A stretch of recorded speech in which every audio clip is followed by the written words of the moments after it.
লড়াই চিরন্তন এবং এই লড়াই দুনিয়ার শেষ দিন পর্যন্ত চলতেই থাকবে।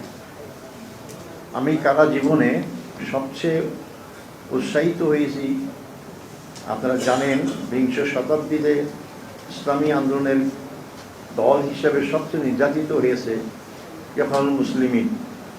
কয়েকদিনের ব্যবধানে 264 জনকে ফাঁসির কাছে ঝুলিয়ে হত্যা করা হয়েছে।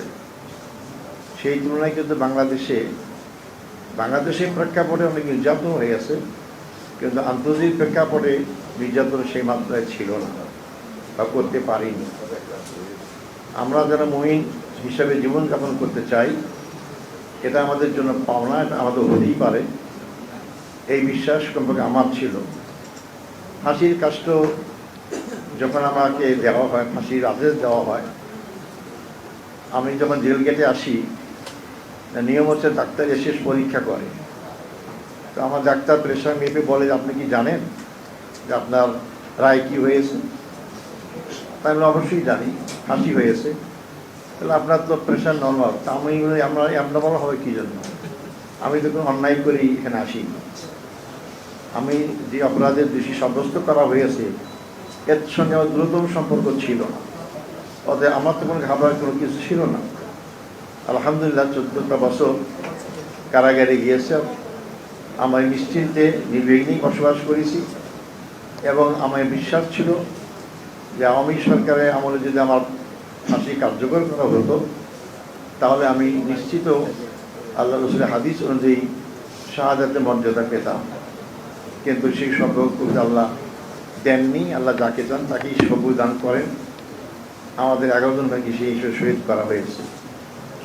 সম্মানিত উপস্থিতি, মিয়া গোলাম পরা ভাই একজন সুলেখক এবং সুবক্তাও এবং সংগঠক। আমি তাকে আগে থেকেই চিনি। তিনি কারা জীবনে সময়টা কাটিয়েছেন একদিকের জন্য পড়াশোনা এবং ইবাদত বন্দেগীর মধ্য দিয়ে, সাথে সাথে বই লিখেছেন যেটা স্থায়ীভাবে আমাদের সমাজের লোকরা পড়াশোনা করে উদ্বুদ্ধ হবে। তার এই বই আমি উত্তরোত্তর বেশি বেশি লোকরা পড়াশোনা করুক, এই আহ্বান পাঠকদের জানাবো আমি। এই লেখার উদ্দেশ্য তিনি কারা জীবনে কী রকম কী জীবনযাপন করছেন সেটা নয়। এই লেখার উদ্দেশ্য হওয়া উচিত যে এর মধ্য দিয়ে যারা আমাদের নতুন প্রজন্ম, যারা স্বৈরাচারের অত্যাচার জুলুম দেখার সুযোগ পাননি, ব্রিটিশ সরকারের অত্যাচার জুলুম নির্যাতনের শিকার হননি, তারা এর মাধ্যমে শিক্ষা গ্রহণ করতে পারবে সত্যের পথে, ন্যায়ের পথে এবং গণতন্ত্র এবং মানুষের অধিকার প্রতিষ্ঠার জন্য এরকম আমাদের অত্যাচার জুলুম নির্যাতনের শিকার হতেই হবে।